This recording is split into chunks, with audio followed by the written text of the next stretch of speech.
Assalamualaikum warahmatullahi wabarakatuh.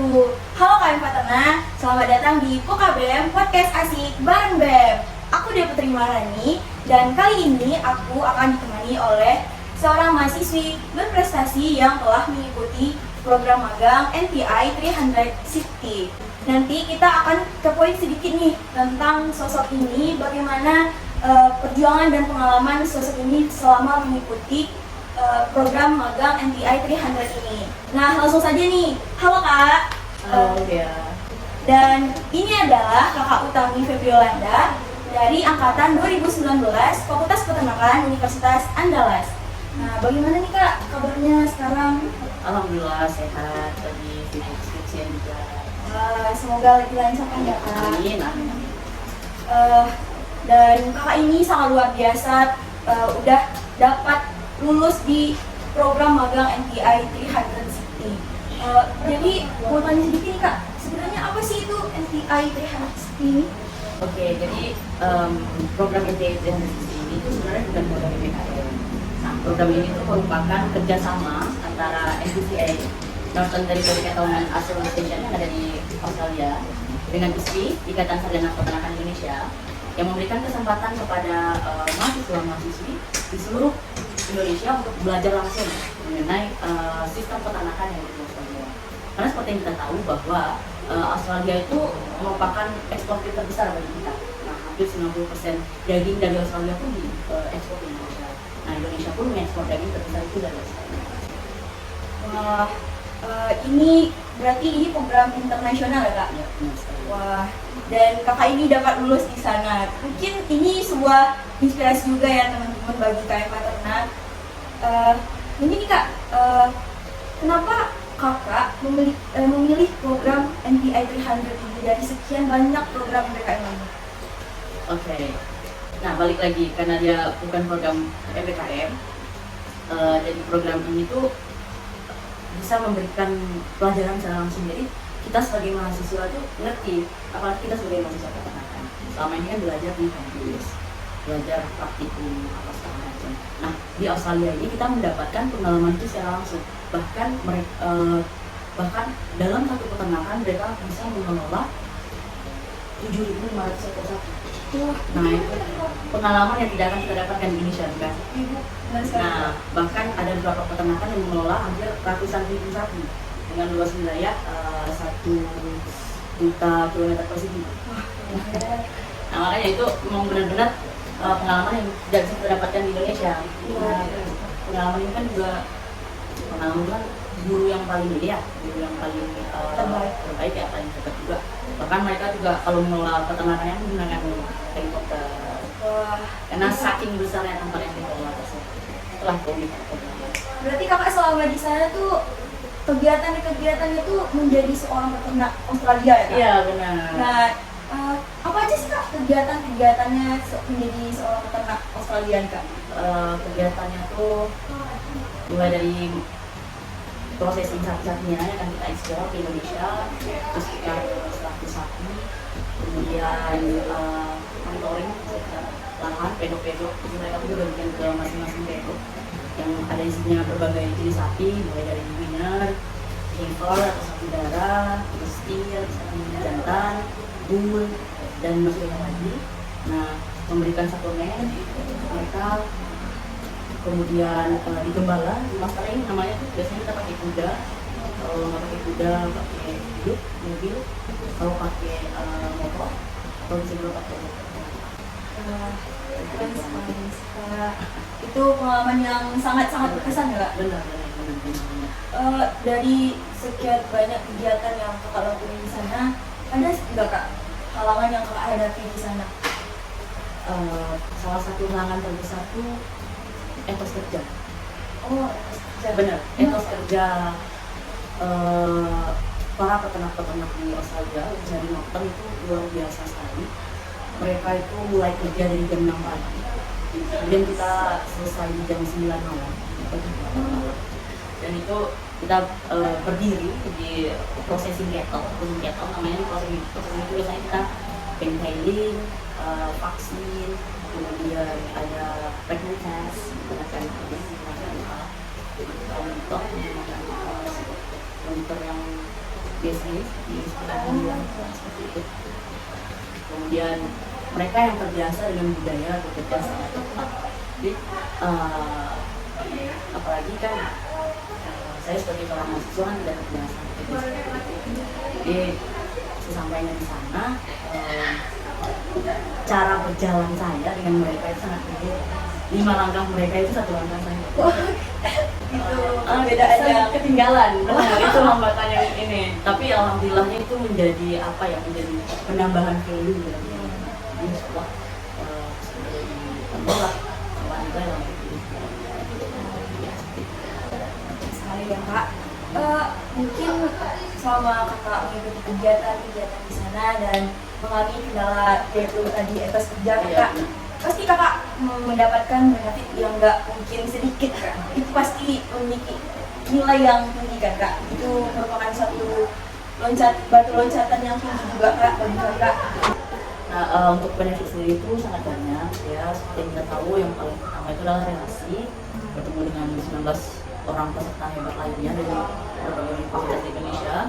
Kemudian relasi bersama ISP di NTCA dan juga peternakan yang magang paling itu juga Black Station namanya.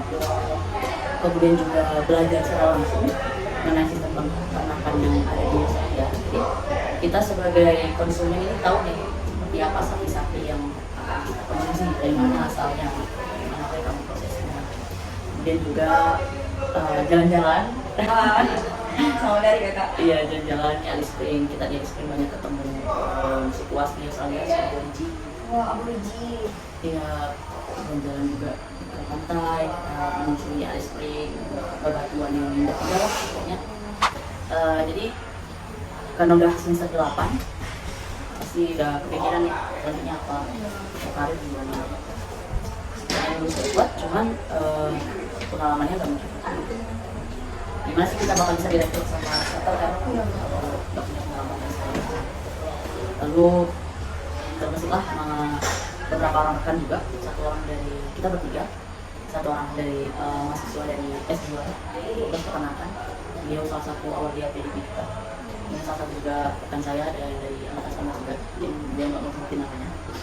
Nah, kita berjuang bertiga, alhamdulillah pada saat itu kita berencananya tuh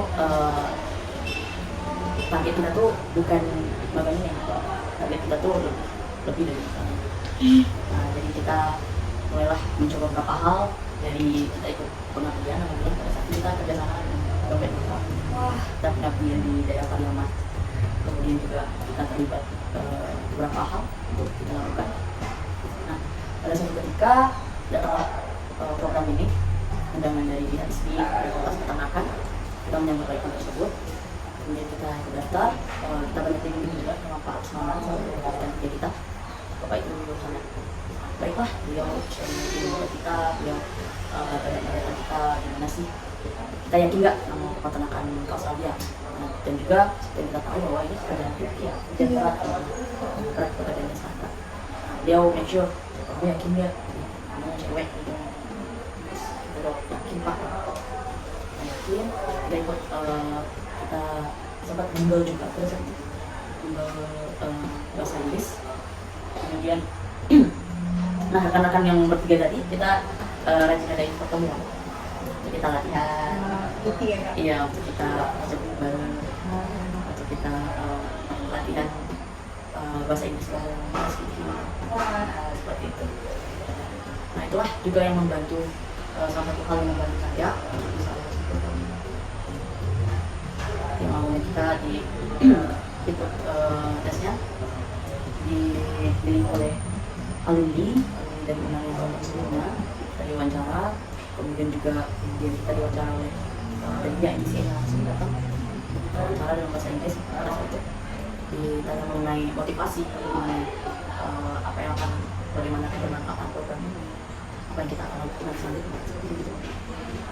Nah, kalau untuk bahasa Inggris sendiri, saya sudah melatihnya dari setahun yang lalu.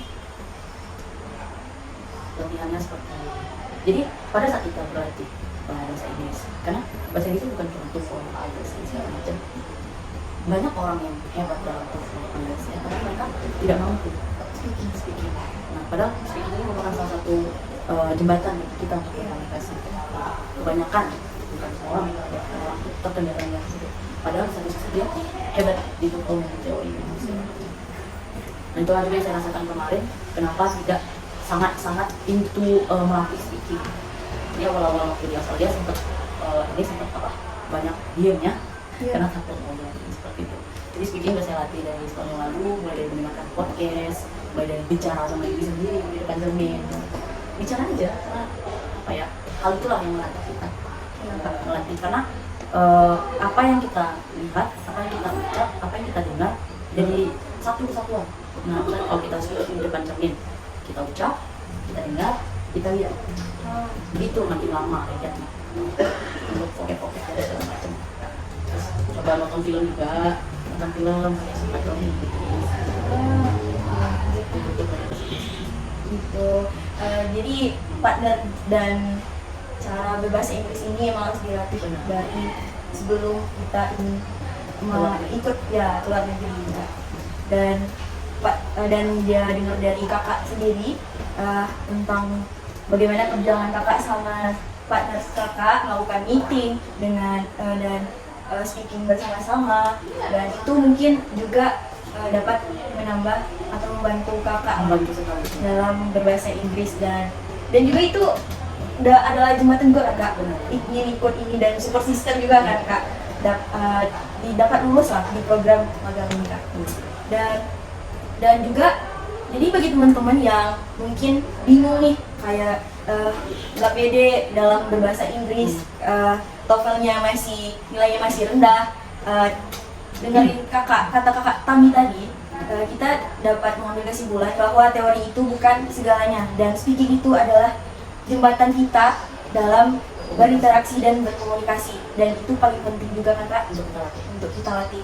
Dan juga kita bisa berlatih dengan cermin, karena yaitu kita baca, kita lihat, dan kita implementasi juga. Nggak terasa nih kak, kita udah di penghujung acara nih kak. Mungkin ada nih kak sedikit statement dari kakak untuk KM Padang nih kak. Baik, jadi seperti yang sudah saya sampaikan tadi juga, kalau mengenal suatu prestasi yang memiliki pengalaman sehidup, jadi kalian jangan pernah takut akan hal itu. Sekali kita udah punya niat dan kita ingin mencoba, kita pasti bisa. Karena kita nggak ada yang tahu rezeki, kita nggak ada yang tahu kapan hal itu akan menuju kita nggak tahu bagaimana kehidupan kita ke depan. Semuanya jangan pernah menganggap satu hal sulit kalau kita belum pernah mencoba. Wah, sangat menarik, dan terima kasih telah datang di Kabel kali ini kak. Dan bagi KM Paterna yang ingin sekali ikut dalam program ini, jangan takut dan kita harus berani. Karena apa? Ketika kita bermimpi, kita akan mengejarnya dengan cara melakukan seperti Kak Tami, yaitu dengan belajar bahasa Inggris atau dengan berjuang bersama partner-partnernya. Dan ini juga menjadi sebuah inspirasi lah bagi KM Paterna. Dan semoga kakak dilancarkan ke depannya, dan semoga kakak menjadi inspirasi bagi KM Paterna, khususnya peternakan ya kak, keluarga mahasiswa peternakan. Saya Dea Putri Maharani, selaku host podcast kali ini, pamit undur diri. Wabillahi taufiq wal hidayah. Wassalamualaikum warahmatullahi wabarakatuh. Dadah.